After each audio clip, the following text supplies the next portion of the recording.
कृष्णा दोस्तों, कैसे हैं आप लोग। आई होप कि आप सभी लोग अच्छे होंगे। तो आज का मेरा ब्लॉग रहेगा कि कैसे जो गांव की डेली लाइफ रहती है उसको आपको बताने की कोशिश रहेगी। और इसी के साथ आजकल चल रहा है हमारे गांव में गेहूं का सीज़न। शहरों के क्षेत्र को तो गेहूं कट गया क्योंकि वहाँ पर गर्मी ज़्यादा रहती है। पहाड़ों में गर्मी थोड़ा सा कम रहती है, तो इसकी वजह से गेहूँ थोड़ा सा बाद में पकते हैं। तो आजकल गेहूँ पके हुए हैं। तो मेरी आज की यही कोशिश रहेगी आप लोगों को बताने की कि कैसे जो गांव की डेली लाइफ रहती है वो कितनी अच्छी रहती है। तो चलिए शुरू करते हैं। तो आप देख सकते हैं मेरे पीछे की सीनरी कितनी अच्छी है। पीछे पूरा ग्राउंड है गेहूं का, जहां पर गेहूं पके हुए हैं, कहीं कट रहे हैं अभी, कहीं कट चुके हैं। लिए मेरी दादाजी की बहन से, ये है मेरी बुआ दादी। कुछ कुछ कहना चाहोगे आप? क्यों कोनो में के कहो क्यों को पर के आण किससे कहो? द आड़ के से क्यों कोनो एतार के से हराया हैं जम्बू बोले यगत भाई तुम क्यों बोले काग कुछ करनी कुछ कर थो कुछ पूर्व जन्म का भाग है इधर वे क्यों हो हैं।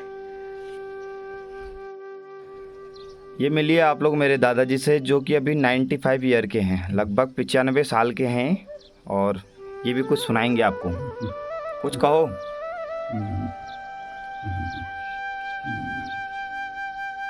श्री राम गहने का मजा जिस के जब आ गया,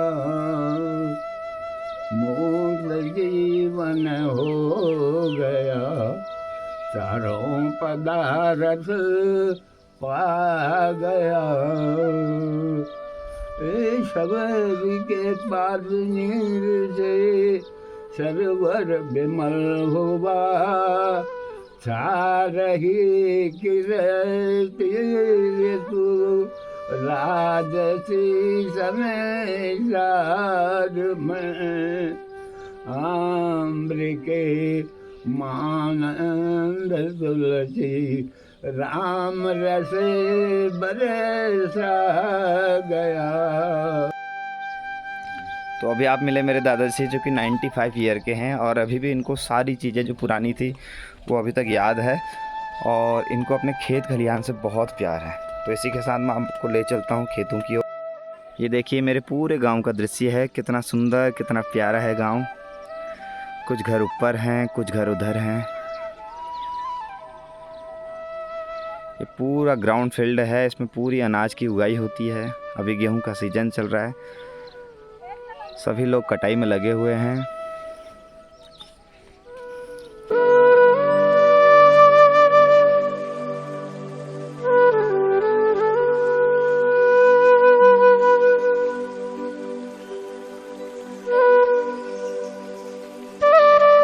चलिए सबसे पहले जाते हैं अपनी गौशाले की ओर।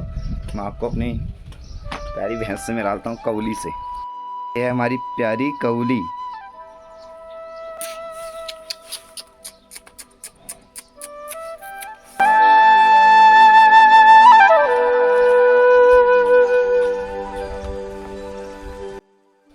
ये देखिए, ये है हम लोगों का आंगन। अभी यहाँ पर गेहूं फैलाए हुए हैं, और ये है हमारा घर। आपको पुरानी दिल्ली दिखाता हूँ, देखिए कितनी सुंदर बनी हुई है ये। इसमें कई सारी नक्काशियाँ हैं।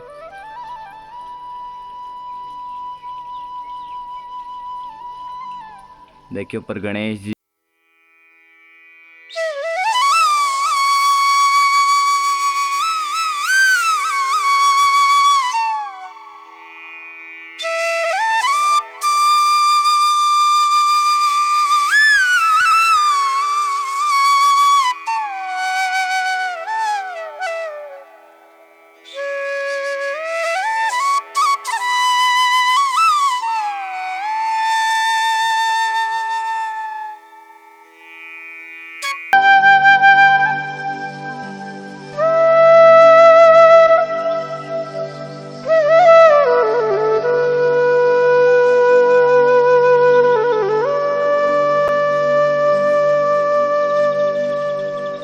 देखिए हमारे छोटी दादी।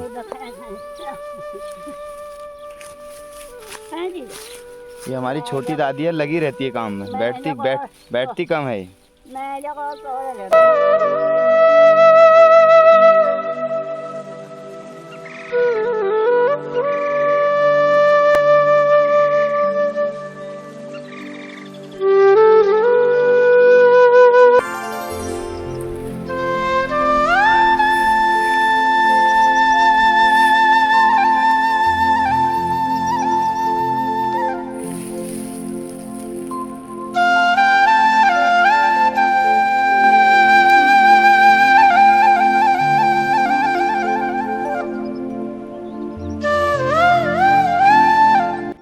यहाँ पर हो रही आलू की खेती, कुछ ही समय में ये भी पक के तैयार हो जाएंगे और फिर आलू को भी ज़मीन से निकाला जाएगा।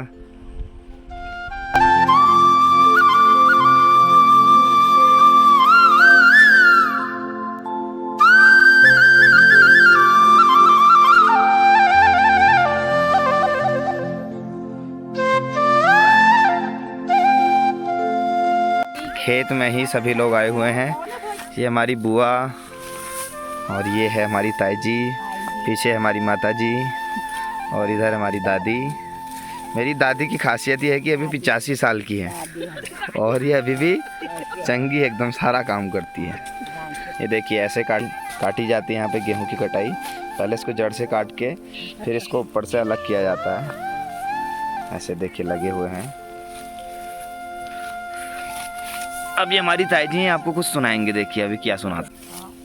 हम इसके काटने पे क्यों तुमको भल लागसे नहीं लागन प्लान से तो जड़बा काटनी मैं तलबा काटनी फिर भीमा छोड़नी फिर 8 बड़ोनी पप्पल छोड़नी पर घर ले जानी पर बल्द घूमनी पर दे करनी पर बतूनी फिर चिल एक तरफ गेहूँ एक तरफ। मेरी ताई जी से एक सुंदर सा लोक नृत्य सुनिए, सुनाइए ताई जी।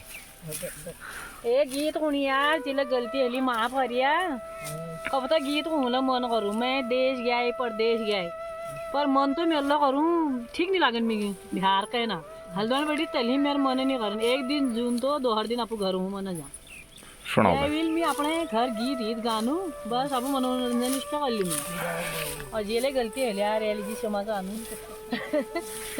जेलो हल मतलब गलत सलत माफ करिया।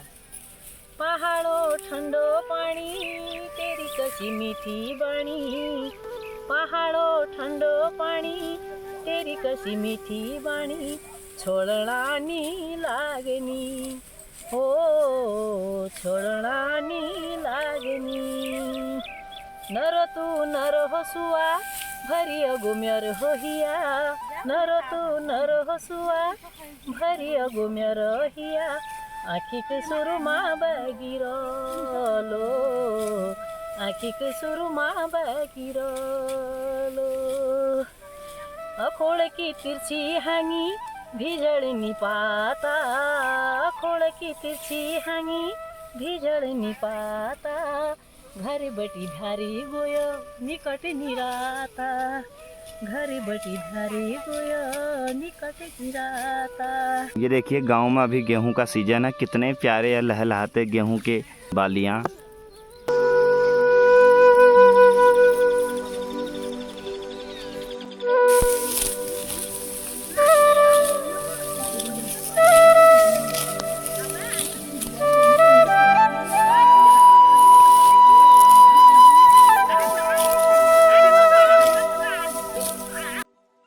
ये देखिए गांव के ही दूसरे खेतों में कटाई हो रही थी, सभी लोग यहाँ पे चाय पी रहे हैं। अभी गांव की परंपरा अभी तक जीवित है कि यहाँ पर जब भी किसी एक की खेत में कटाई होती है तो सभी मिलकर उसके वहाँ जाते हैं, फिर जब दूसरे के यहाँ होते हैं वहाँ फिर सभी लोग जाते हैं।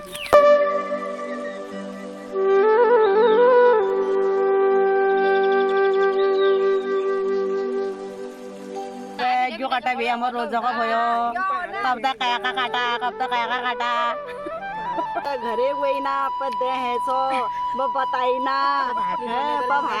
में पहाड़ में ऐसा काम मुझे भया गोर पाछुर भैया भैंस भैया दी भैंस ना कोई अकाल भैया कोई दोकल भैया बुआरी ढाई 4 भी भैया बुआरी 150 लेने भैया क्यों करनु हमला करना भय रोज करिए भय त काम करी भय हैं न्यू करनु के खानु जा हमरा पहाड़ी खेत हमरा परंपरा ऐसी है ये दस दिन लागना है क्यों करू 10 दिन लागना है जा दुई भैंस घर घा पार नु तेने भय क्यों करनु ढेर बदल भाई ये करना भाई जाए चल चुकी चल तू भी आई भय बूढ़ में बेरल है गया करनु अब न्यू करनु ए बूढ़ सवार से घर में ए बुढ़ा बूढ़ सवार से नु चाह पाड़ तेने भय नु खाना जोड़ भय तेम बे लवासो ये तू गुस्सो नि भाई आसला बाजी करनी है हमला कर अब नहीं खाने करनी जा ए इनको करू बे क्यों करू जा। ये देखिए गांव का दृश्य कितना सुंदर होता है। ये सारे खेत खलिहान हमारे हैं, सामने मेरा घर है और यह पूरा मेरा गांव। आधा गांव इधर बसता है और आधा गांव उस तरफ। और ये हैं गेहूं के सुंदर सुंदर खेत। जो पक गए हैं वो कट गए हैं और जो बचे हुए हैं पकने को तैयार हैं और कुछ दिनों में ये भी पक जाएंगे और फिर ये भी कट जाएंगे। और इसी के नीचे बहती है गोमती नदी जो कि ऊपर गौमुख से आती है, जहाँ का नाम अंगियारी महादेव है।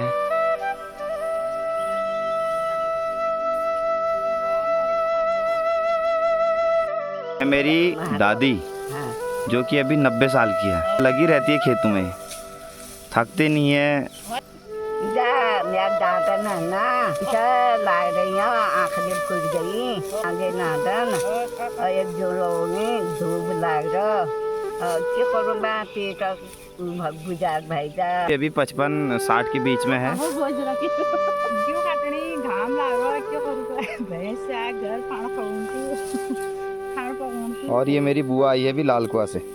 क्या करूँ नया तबीला ऐसा भयो कारण पढ़नी भाई दादा को जोड़ा हम गुरुवार ब्याह राड़ी से जो का गुजार करना पड़नी भाई न तो पहाड़ों में बिना करिएगा से नहीं मिलन यहाँ जब कला तब मिला।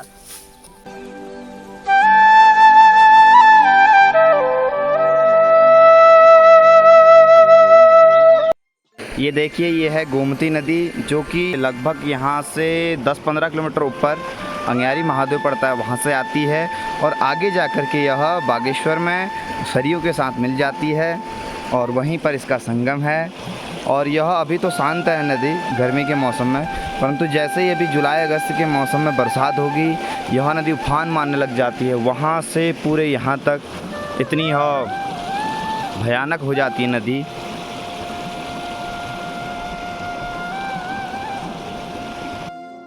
जो यह गोमती नदी है ये हमारे गांव के लिए और पूरा जो क्षेत्र है ऊपर से लगभग 15-20 किलोमीटर या फिर आगे तक पूरा बागेश्वर तक उसके लिए पूरी यह लाइफ लाइन का काम करती है, क्योंकि यह सिंचाई के लिए और पीने के लिए बहुत महत्वपूर्ण नदी है। अगर यह नदी नहीं होती तो यहाँ की ज़मीन शायद तराऊ ना होती और तराऊ होने से यहाँ पर कृषि उत्पादन बहुत अच्छी मात्रा में होता है, तो इसलिए यह नदी बहुत महत्वपूर्ण है हमारे गाँव के लिए, पूरे क्षेत्र के। तो मैं आप लोगों को एक जंगली फल दिखाता हूँ जिसे कि हिसालू कहते हैं पहाड़ों में और जंगल में और नदी के तरफ को यह बहुत ज़्यादा मात्रा में पाया जाता है और बहुत ही स्वादिष्ट और पौष्टिक यह फल है। ये देखिए ये है हिसालू फल जो कि अभी पकने को तैयार है और बहुत ही स्वादिष्ट और पौष्टिक यह फल है।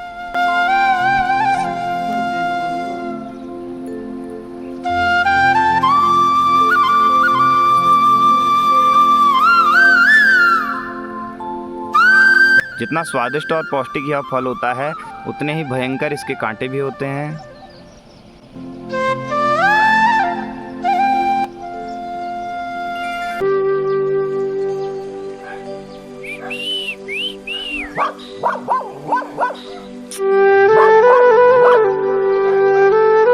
देखिए भैंस के गोबर से और गाय के गोबरों से कंडे तैयार हैं, धूप में सूखते हैं, फिर शाम को इन्हीं से मच्छर मक्खी जो होते हैं उनको भगाने में बहुत उपयोगी कारगर है। देखिए ये है हमारे गांव का सबसे बड़ा अखरोट का पेड़, ये देख सकते हैं आप कितना बड़ा है, इसमें बहुत सारे अखरोट होते हैं और आधा तो ये टूट भी गया। पीछे देखिए सूरज चमकता हुआ कितना प्यारा लग रहा है। चलिए अब आपको मिलाता हूँ जो कि अपना जिन्होंने अपना पूरा जीवन बरेली में बिताया, अब जो उनके रिटायरमेंट के बाद अपना पूरा जीवन लगभग 90% या 80% कहें गांव में बिताने के लिए आए हुए हैं, तो मैं आपको उनसे मिलाता हूं और वो आपको इस गांव के बारे में या फिर अपने जीवन के बारे में कुछ बताना चाहेंगे। चलिए सुन। नमस्कार दोस्तों, ये गांव बहुत पुराना विख्यात गांव है। अंग्रेजों के टाइम में यहाँ पर चाय का बगीचा हुआ करता था, लेकिन अब नाना प्रकार की खेती हो रही है। अभी गेहूं की फसल कट रही है और इसके बाद मड़ुआ और भी कई फसलें यहाँ बोई जाएंगी, भट, गहत, मांस आदि। और गांव में सब्जियां लग रही हैं आजकल, कद्दू, लौकी, तुरई, सब चीज़ों की फसल उगने लग गई, शुरू हो गई। अब मक्की की बुआई चल रही है। दोस्तों, मैं आपको इस गांव की बैक हिस्ट्री बताऊं। ये गांव अंग्रेज़ों के टाइम से यहाँ पर चाय का बगीचा जैसा हुआ करता था।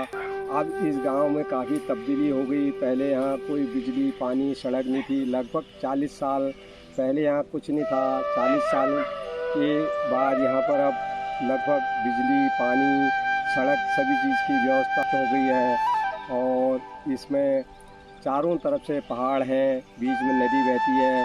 लगभग मैगली स्टेट श्रीलंका की तरह एक टुकड़ा यहाँ पर है जो बहुत फेमस है गांव। इसके बगल में गांव है गोठियार, उसके बगल तिमल पानी, शेला बगड़, फिर और आगे बढ़ेंगे रेलेना, फिर उससे आगे छत्याणी, मचकूट, ग्वालदम होते हुए उधर गरुड़, डंगोली, बागेश्वर, ये सीधे कौसानी कनेक्ट होते सोमेश्वर, अल्मोड़ा और भवाली, गर्म पानी, फिर काठगोदाम, हल्द्वानी की तरफ बढ़ते हुए इस गांव में लगभग मैं जब 20-22 साल की उम्र का था तो यहीं रहता था। उसके बाद मैंने बरेली में रेलवे में ज्वाइन करने के बाद अब मैं लगभग 2020 में रेल सेवा से रिटायरमेंट होके अब इस गांव में आते जाता हूँ। यहाँ मेरा पैतृक निवास है और यहाँ पर मेरा एक बड़ा भाई रहता है और यहाँ पर गाय, भैंस, जानवर भी हैं। और मेरी लगभग 60 नाली ज़मीन यहाँ पर दादाजी के नाम पर है। वो आर्मी में सोल्जर थे। उसके बाद हमने यहाँ पर 2 पंचक्कियाँ लगाई हुई थी, पानी से चलती थी। अब वह बंद हो चुकी हैं। यहाँ पर इस समय बिजली से चलने वाली चक्कियाँ आ गई हैं। और गेहूँ यहाँ जानवरों से मड़ा करते थे आंगन में। अब यहाँ पर नई टेक्नोलॉजी की व्यवस्था होते हुए यहाँ पर चारा मशीन, गेहूँ खादने की मशीन और छोटा ट्रैक्टर गेहूँ बुआई, धान बुआई के लिए उपलब्ध हो गया है। यहाँ के जो बेरोजगार बच्चे थे पढ़े लिखे, वो कुछ न कुछ व्यवसाय यहाँ पर कर रहे हैं। सरकार द्वारा पेयजल और सड़क व्यवस्था भी ठीक ठाक चल रही है। बीजेपी गवर्नमेंट ने यहाँ पर अच्छी व्यवस्था कर रखी है। इसी तरह सभी गांवों में ऐसा हो।